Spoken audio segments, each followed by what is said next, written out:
Hello बच्चों, how are you? कैसे हैं आप लोग? स्वागत है आपका अपने YouTube channel SVGMS science classes में।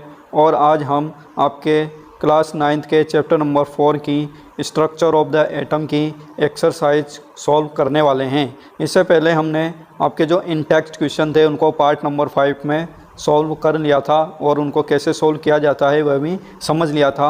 ये हमारा पार्ट नंबर 6 है और इसमें आपके जो चैप्टर एंड में एक्सरसाइज दी गई होती है उसको हम यहाँ पर सॉल्व करने वाले हैं। ठीक है, इन टेक्स्ट क्वेश्चन हमने पहले सारे पढ़ लिए थे और उनको समझ भी लिया था। ठीक है, तो चलिए शुरू करते हैं एक्सरसाइज जो कि आपके पेज नंबर 54 पर दी गई है। इसमें फर्स्ट क्वेश्चन है आपका, compare the properties of electron, protons and neutrons. आपको इलेक्ट्रॉन, प्रोटॉन और न्यूट्रॉन की प्रॉपर्टीज़ को डिस्कस करना है।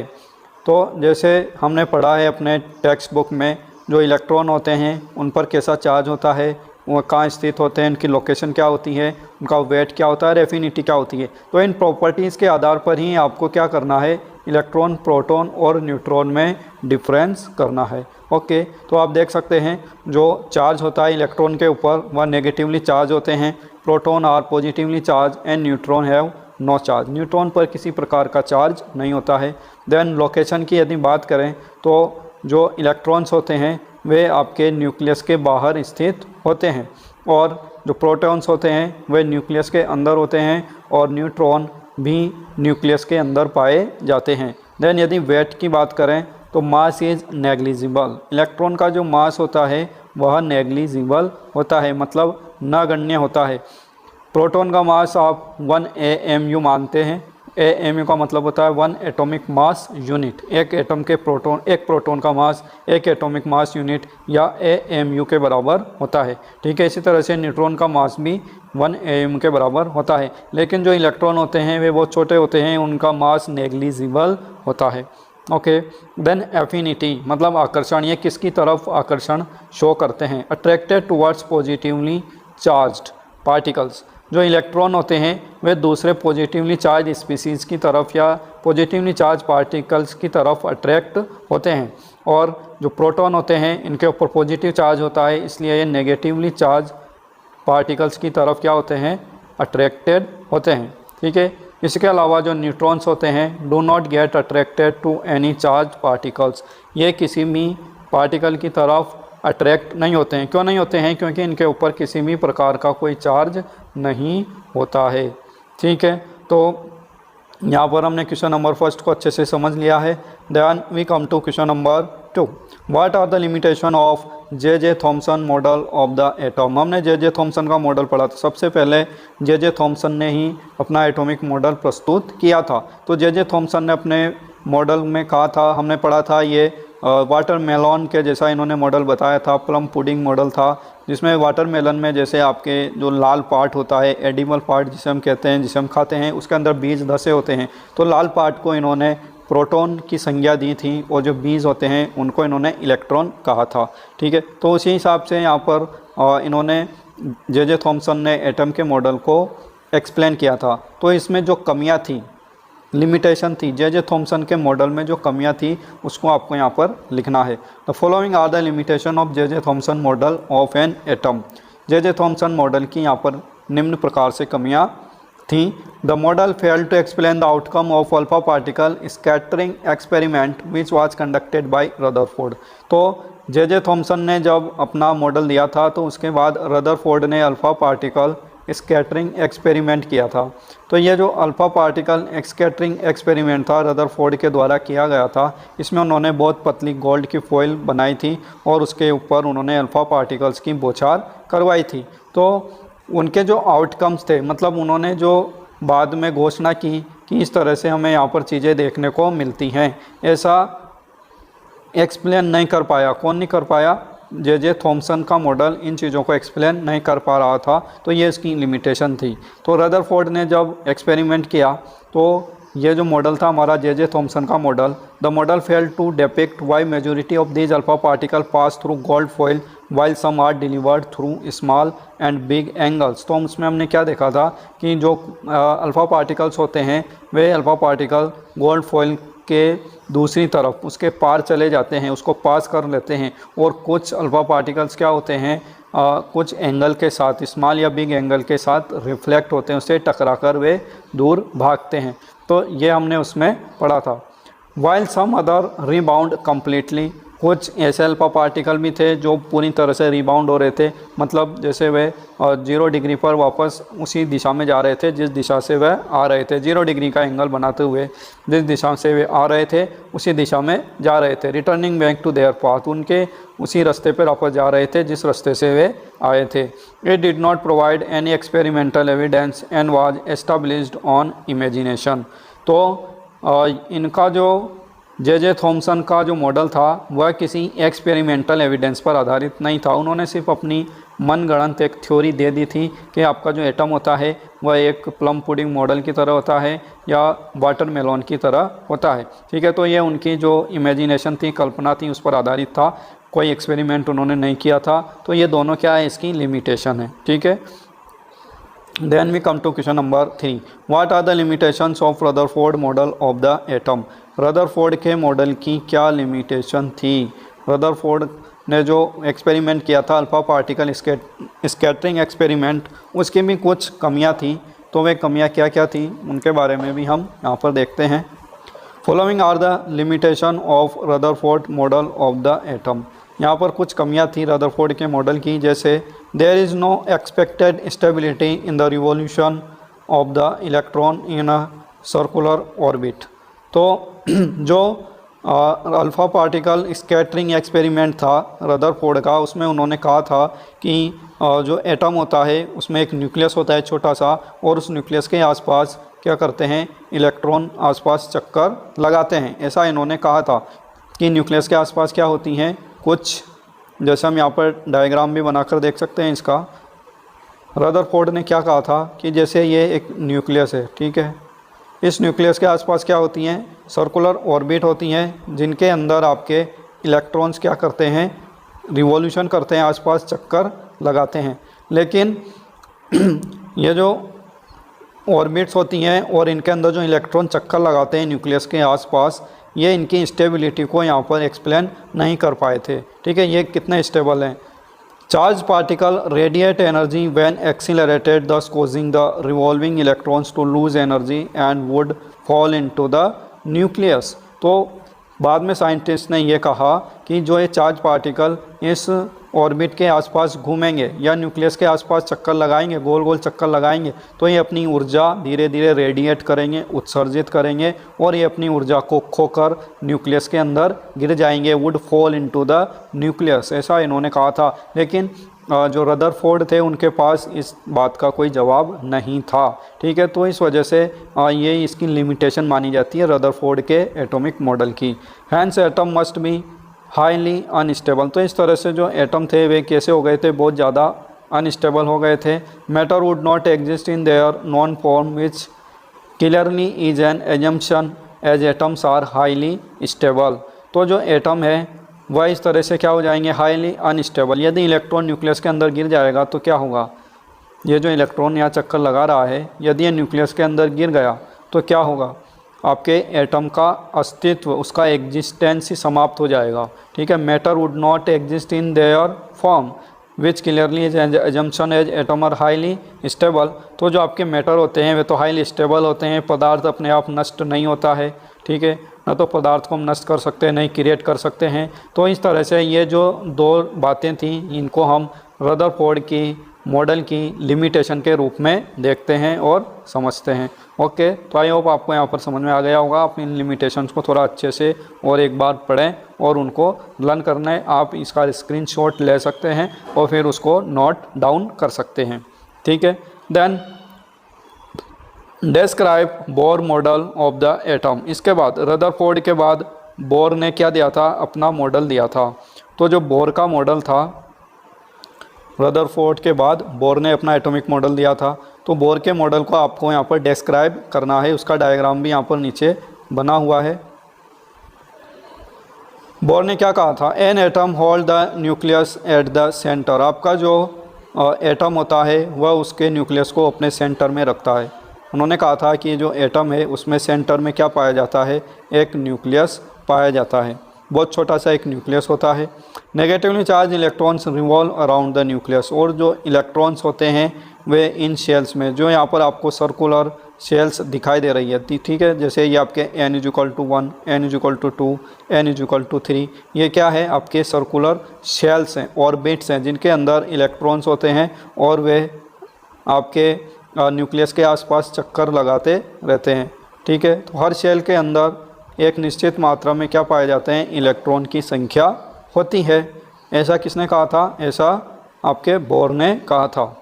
The atoms in it contains distinct orbit of electrons, तो एटम के अंदर क्या होती है, ऑर्बिट्स होती हैं, ठीक है। ऑर्बिट्स के अंदर क्या होते हैं, इलेक्ट्रॉन्स होते हैं।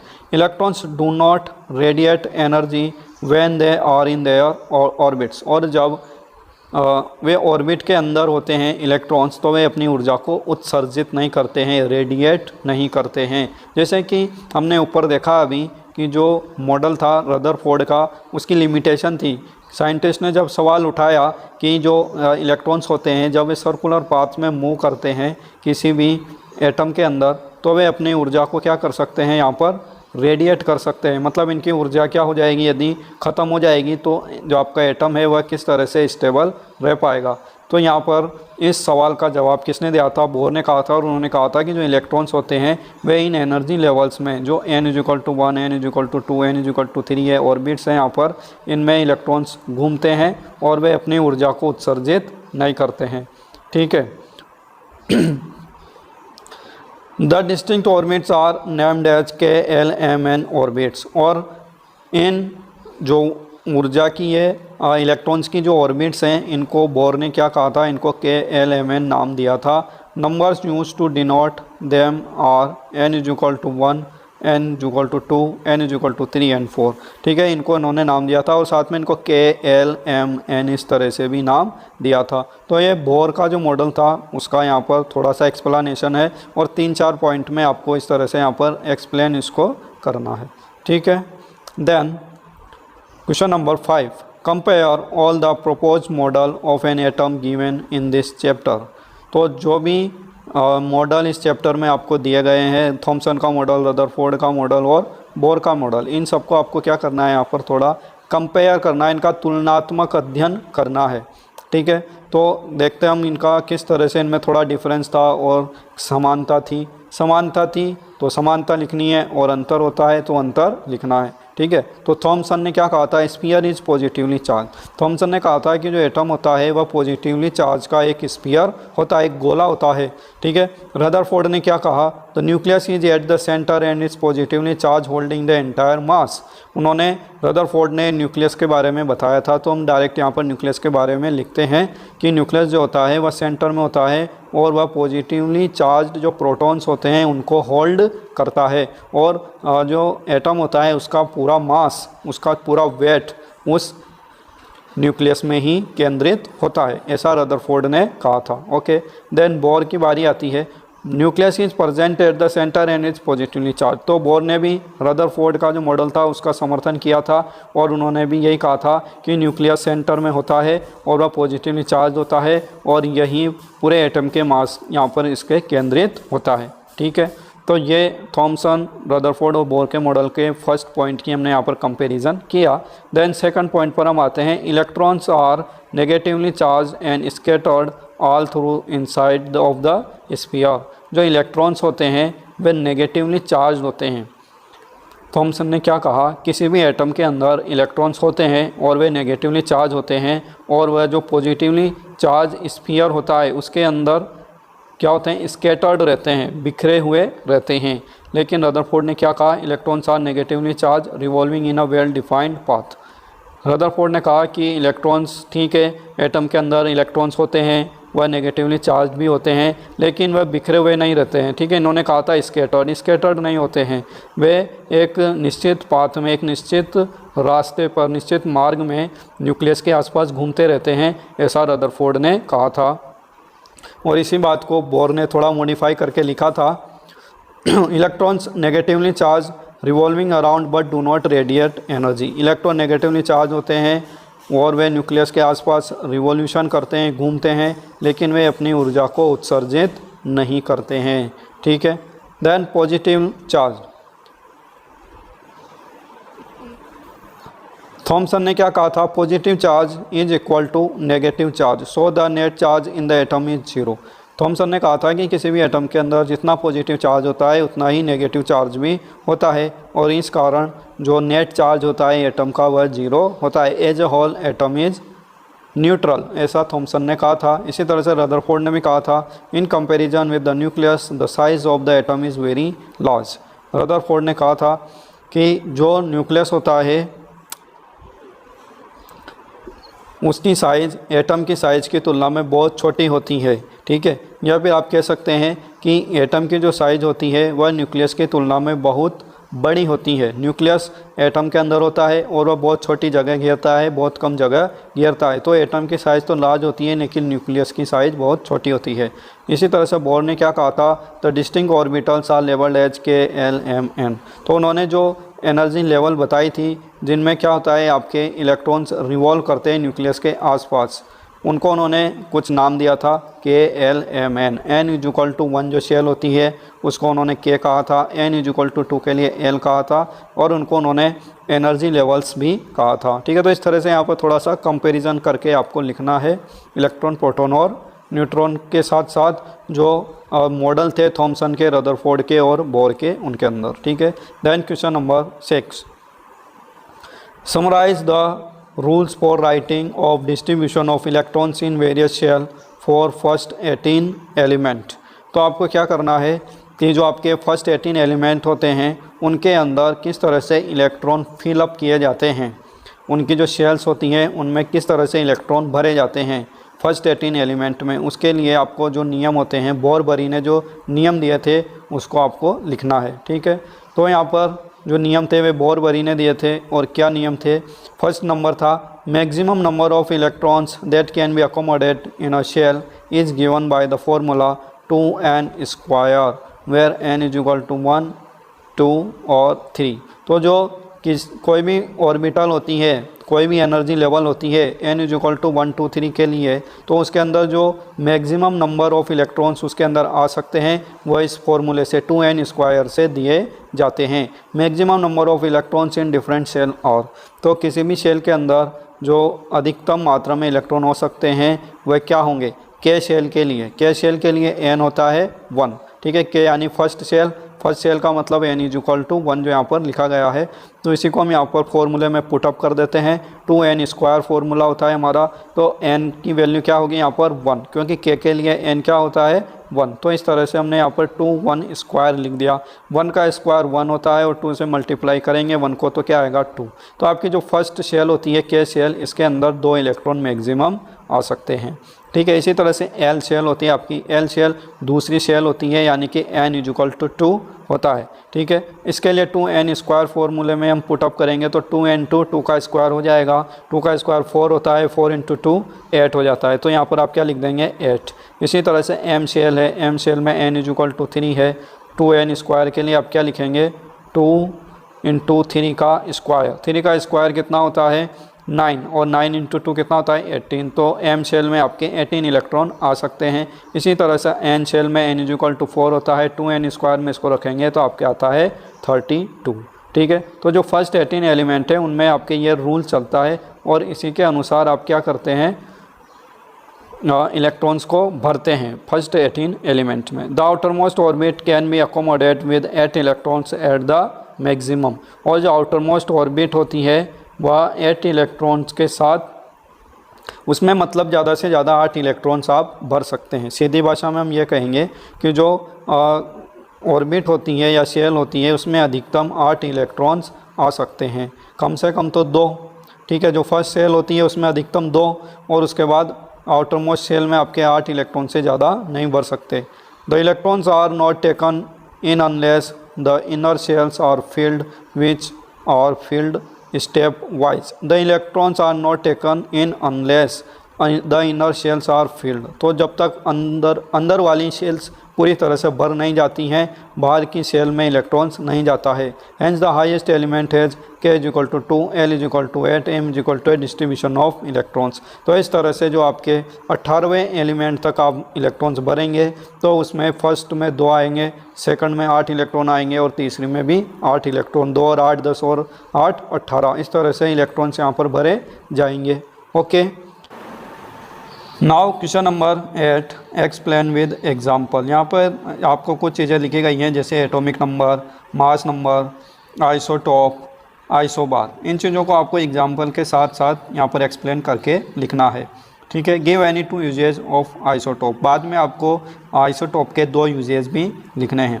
देन फर्स्ट है यहाँ पर एटॉमिक नंबर। तो हम एटॉमिक नंबर को पहले डिफाइन करेंगे। The number of positively charged protons present in nucleus of an atom is defined as the atomic number. कहने का मतलब जो प्रोटॉन्स होते हैं किसी भी एटम के अंदर, जिस संख्या में प्रोटॉन होते हैं, मतलब number of protons in any atom represents the atomic number of any atom. Proton जितने होते हैं उतना ही उसका एटॉमिक नंबर भी होता है और हम इसको जेड के द्वारा रिप्रेजेंट करते हैं। एग्जाम्पल है hydrogen has 1 proton in its nucleus, hence it atomic number is 1, इसलिए इसका एटॉमिक नंबर कितना होता है? 1 होता है। जेड को हम यहाँ पर सिंबल के रूप में यूज करते हैं। जेड लिखा हुआ है, इसका मतलब atomic number. Atomic number is equal to number of proton in any atom. किसी भी एटम के अंदर जितने प्रोटॉन होंगे उतना ही उसका क्या होगा? एटॉमिक नंबर होगा। देन सेकंड है मास नंबर। मास नंबर क्या होता है? The total number of protons and neutrons present in nucleus of an atom is known as the mass number. तो जो प्रोटॉन्स होते हैं और न्यूट्रॉन्स होते हैं किसी भी एटम के न्यूक्लियस के अंदर, उन दोनों का सम, उन दोनों का योग क्या देता है? हमें मास नंबर प्रोवाइड कराता है। ठीक है, तो mass number is equal to number of proton plus number of neutron. ठीक है, प्रोटॉन और न्यूट्रॉन का योग मास नंबर होता है। इट इज़ डिनोटेड बाई ए, और इसको आप ए के द्वारा रिप्रेजेंट करते हैं। 20 कैल्शियम 40, यहाँ पर एक एग्जाम्पल लिखा गया है 20 calcium 40। Mass number is 40, atomic number is 20। तो ये जो 20 कैल्शियम 40 है, इसके अंदर एटॉमिक नंबर कितना है इसका? 20। जो छोटे अक्षरों में आगे लिखा जाता है इसको हम बोलते हैं एटॉमिक नंबर, और जो बाद में ऊपर लिखा जाता है कैल्शियम के ऊपर जैसे 40 लिखा हुआ है, तो इसको हम बोलते हैं मास नंबर। ठीक है, तो मास नंबर एक कितना हुआ? Number of proton plus number of neutron, और ये हो गया आपके 20 + 20 40। ओके, देन ये जो फॉर्मूला है ये आपको यहाँ पर बहुत अच्छे से याद रखना है और लर्न रखना है। देन पॉइंट नंबर 3 में आपके पूछा गया था आइसोटॉप। आइसोटॉप को यहाँ पर डिफाइन करना है। The atoms which have the same number of protons but different number of neutrons are refers to as isotope. है ना, ऐसे एलिमेंट्स जिनमें क्या होता है? प्रोटॉन की संख्या सेम होती है लेकिन न्यूट्रॉन की संख्या अलग अलग होती है, उनको हम क्या कहते हैं? आइसोटॉप कहते हैं। यदि प्रोटॉन की संख्या सेम है तो उनका एटॉमिक नंबर भी सेम होता है, लेकिन यदि उनके अंदर न्यूट्रॉन्स की संख्या अलग अलग होती है तो हम उन्हें आइसोटॉप कहते हैं। And the mass number varies, तो इस तरह से उनका जो मास नंबर होता है वह अलग अलग होता है। Example, the most simple example is the carbon molecule which exist as 6 × 12 and 6 × 14। ठीक है, तो यहाँ पर ये 2 कार्बन की स्पीशीज़ है, दोनों का एटॉमिक नंबर सेम है 6, लेकिन दोनों का मास नंबर क्या है? अलग अलग है। ऐसा क्यों है? क्योंकि इनके अंदर नंबर ऑफ प्रोटॉन्स तो सेम है लेकिन नंबर ऑफ न्यूट्रॉन्स अलग अलग है। तो यदि आप इसको और सिंप्लीफाई करना चाहते हैं डेफिनेशन को, तो आप यहाँ पर लिख सकते हैं the elements which have same atomic number but different mass number are called isotopes. ठीक है, देन फोर्थ में आपके था आइसोबार। आइसोबार आपको यहाँ पर डिफाइन करना है। आइसोबार और atoms which have the same mass number but differ in atomic number. Isobar ऐसे एटम्स होते हैं या ऐसे पेयर होते हैं एटम्स के जिनमें मास नंबर तो सेम होता है लेकिन उनका एटॉमिक नंबर क्या होता है? अलग अलग होता है। ठीक है, तो मास नंबर को यदि आपको डिफ़ाइन करना है, आइसोबार को डिफ़ाइन करना है तो सिंपली ऐसे लिखना होगा आपको, isobar are atoms which have same mass number but different atomic number. जिनका एटॉमिक नंबर अलग अलग होता है और मास नंबर सेम होता है उसको आप क्या कहेंगे? आइसोबार कहेंगे। एग्जाम्पल है 20 कैल्शियम 40 एंड 18 आर्गन 40। तो जैसे हमने ऊपर अभी एग्जाम्पल में देखा था ऊपर की तरफ जो लिखा जाता है वो मास नंबर होता है। इधर भी 14 लिखा है और आर्गन के साथ भी 14 लिखा है, ये मास नंबर है और ये दोनों का सेम है। एटॉमिक नंबर दोनों का अलग अलग है, कैल्शियम का 20 होता है, आर्गन का 18 होता है। तो जो मास नंबर है वह सेम है और एटॉमिक नंबर अलग अलग है, इसलिए क्या कहलाते हैं, आइसोबार्स। यूजेज ऑफ आइसोटोप, ये बाद में लिखा गया था क्वेश्चन में, what are the uses of isotope. Isotope का यूजेस क्या क्या है, कहाँ कहाँ उनको यूज किया जाता है। The isotope of iodine atom is 15 iodine 131 is use to treat goiter and iodine deficient diseases.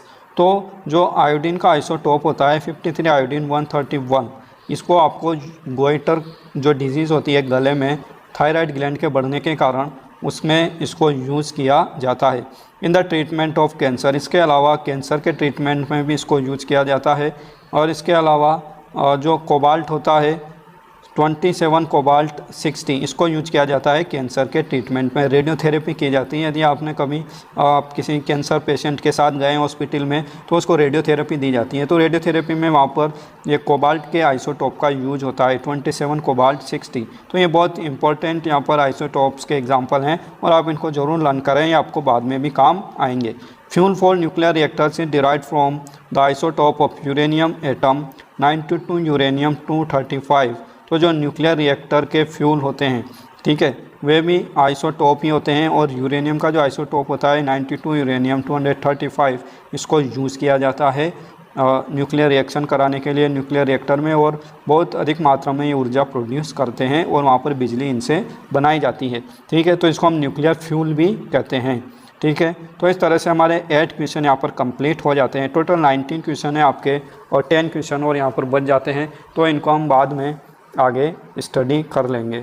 Okay, तो मिलते हैं आपसे नेक्स्ट पार्ट में। यदि आपने चैनल सब्सक्राइब नहीं किया है तो तुरंत सब्सक्राइब कर लें, बेल आइकन दबा लें। ओके, थैंक यू, जय हिंद, जय भारत।